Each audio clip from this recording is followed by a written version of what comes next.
We're posing with MoonKnight. Your toytography session starts now.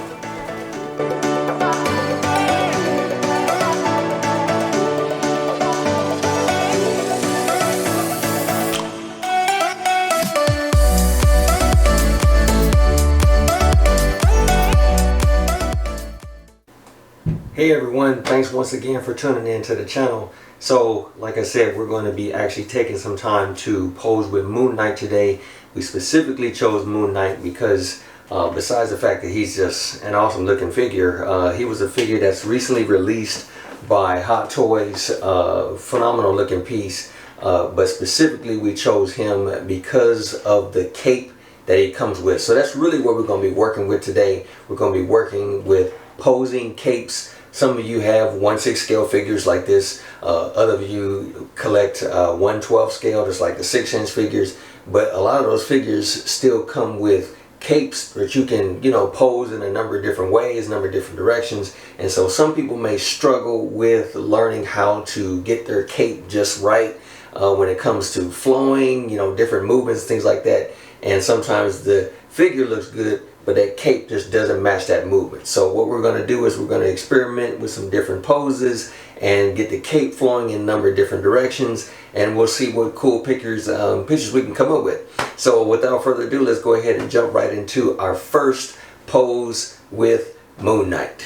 So the first thing that you want to do is you want to get the body in the pose that you actually want him to have. So this first pose that we're going to do is we're going to have him set up to where his cape is kind of just blowing in the wind.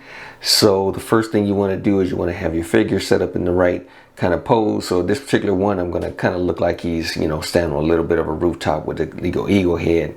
So we'll set him up, make sure that the body is all in the right place that you want to do. You could deal with the cape afterwards, but the first thing you want to do is make sure you have the body in the right place and then do the cape next. So now that we have the body there, we're going to go ahead and set up the cape. I like having the cape kind of pose around one leg, so it kind of looks like it's it's kind of wrapping around him.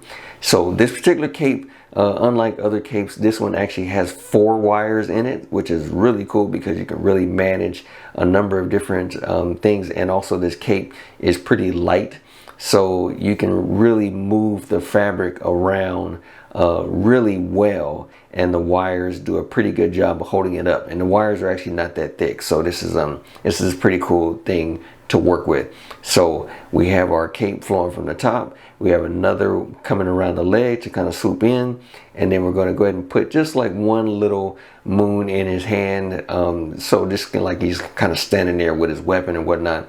And so yeah, that's our pose. We have him set up a nice flow in the wind with the cape.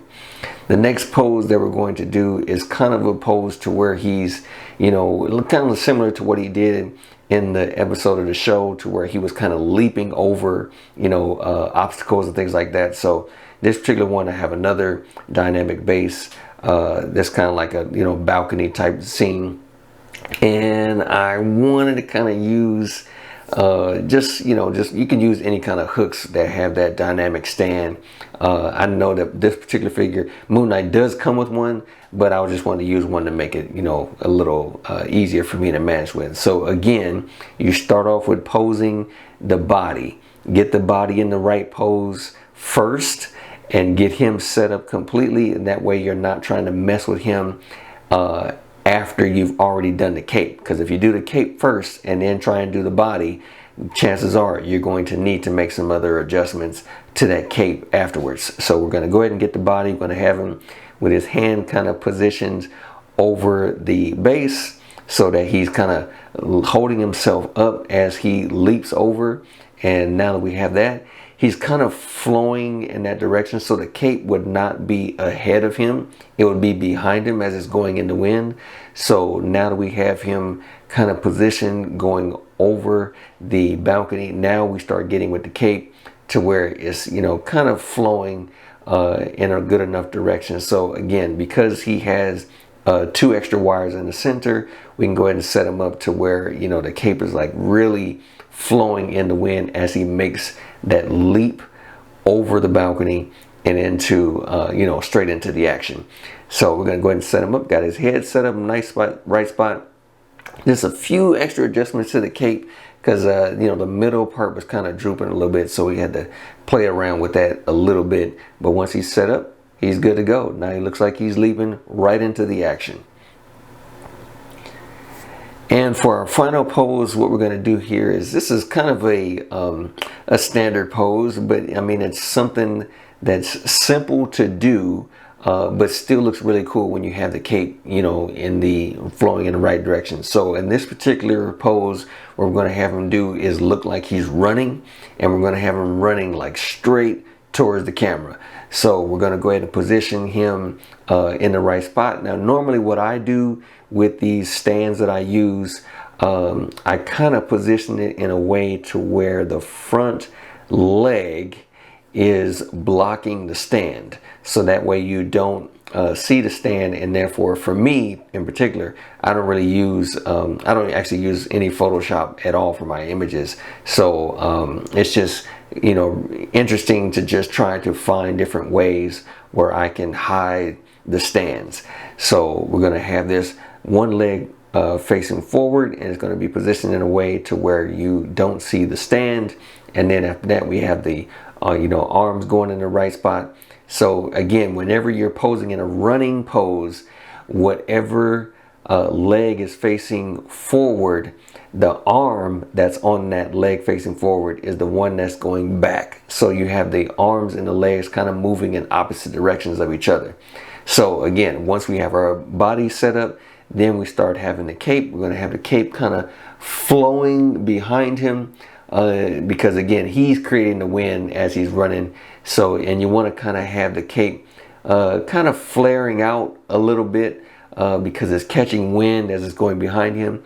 So this is something that you can really take advantage of with this particular character, even when if you have some kind of, you know, like a Superman or a Batman figure, you have that cape where it's kind of flaring out. So this one is flaring out a little bit, and if he's in full-on run, you have that cape kind of flaring out. So it's your choice of what you want to do.